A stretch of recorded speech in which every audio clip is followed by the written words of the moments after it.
Olá pessoal, boa noite a todos. O meu nome é Marco Antônio Barreto e eu sou ator do grupo de teatro Santa Rita. E eu vim aqui hoje contar uma história para vocês. A história de um personagem muito famoso, Jesus. Ele, que é conhecido por andar sobre as águas, ser o Filho de Deus e ser crucificado para salvar os nossos pecados. Só que hoje eu não vim aqui contar a história de dor, culpa e sofrimento, porque essa história a gente já está careca de saber, não é? Eu vim aqui contar a história da infância de Jesus, porque assim como nós, ele também teve uma infância e talvez tenha passado pelas mesmas coisas que nós. Já repararam que na Bíblia ela fala só do nascimento de Jesus e depois salta para ele adulto e realizando todos os seus feitos? Pois é, existe um texto chamado Evangelhos Apócrifos. Esses textos contêm trechos que não fazem parte da Bíblia e que também não são muito bem vistos pela igreja, porque eles mostram Jesus como uma espécie de um super-herói, um X-Men. Ele voa, gosta de fogo, saem raios dos olhos dele, ele desaparece num lugar e aparece no outro. Dá para imaginar? Muitas dessas histórias a gente nem conheceu, nem ficou sabendo. Mas elas foram inspiração para um italiano chamado Dario Fo. E o Dario Fo, para quem não conhece, ele é um italiano, um excelente contador de histórias, dramaturgo, vencedor do prêmio Nobel e tudo. Esse cara tem um jeito muito específico de contar a história. Ele pega um fato ou um personagem muito conhecido, enfeita um pouco, deixa mais engraçado, mais emocionante, aproxima ela do nosso cotidiano. Assim essa história fica parecendo até a minha história, a sua história, a nossa história. O Dario Fo, o primeiro milagre aconteceu assim. Quando no céu, grande, escuro e cheio de estrelas, apareceu como um raio a estrela guia, com a sua enorme cauda de fogo resplandecente, zigue-zagueando pelos céus como se fosse uma serpente, enlouquecida por uma mordida de tarântula, ou como um morcego que se debate entre 1000 vagalumes. As outras estrelas, vendo aquilo, começaram a gritar: "Ei, que santo machanela!" E de fato, a estrela guia viajava pelos céus como se estivesse bêbada. Ela ia para frente e para trás, de um lado para o outro, desenhando uma enorme trilha nos céus, que na verdade era o caminho para os 3 reis magos. E de fato eles estavam por ali, vinham de lá, muito longe do extremo oriente. E o primeiro dos 3 reis magos era um homem com muito ouro na cabeça. Ele era baixinho, cara fechada, nariz adunco, barba grisalha. Só que tem um detalhe sobre esse rei. Ele vinha durante toda a viagem praguejando e maldizendo todos os deuses do céu, porque ele tinha enormes furúnculos na bunda. E a cada passo que o seu cavalo dava, eram espremidos. Ai, ai, ai, rapaz, puta que pariu, mas que dor na bunda!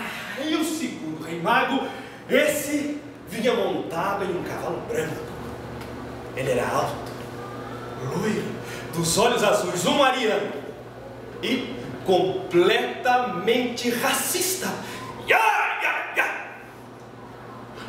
Ai, ai, ai! Nai, nai, nai, nai, nai! E o terceiro rei mago, diferente dos outros dois, não vinha montado em um cavalo, vinha montado em um camelo cinza. Esse rei mago, ele era alto, forte, de um sorriso largo, olhos grandes e um black power enorme. Ele era o rei mago negro, que, para dizer a verdade, dos 3, era o único que realmente entendia o sentido daquela viagem. Tanto que ele vinha durante toda a jornada, alegre, sorridente, cantando sempre a mesma cantinela. Ai, que belo, belo andar de camelo. Ai, que belo andar de camelo. Um pulinho, 2 pulinhos, na garpa do camelo. Ai, que belo andar de camelo. Ai, que belo, indo rumo a Belém, indo rumo a Belém. As estrelas nos guiam até dentro da choupana. A Maria que nina, o menino que chora e o José que serra. E os anjos que vão, ai, que belo andar de camelo. Ai, que belo, e chega.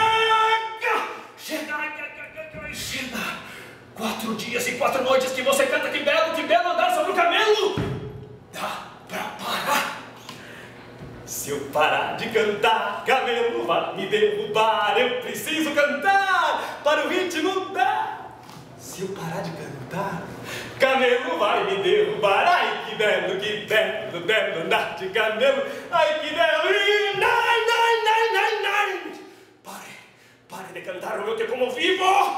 Antes eu descasco todo preto de fora e como branco que tem aí dentro, mas eu te como vivo. Mas de quem foi a ideia de trazer um rei mago velho e um rei mago negro para que toda a humanidade fosse representada? Por que não?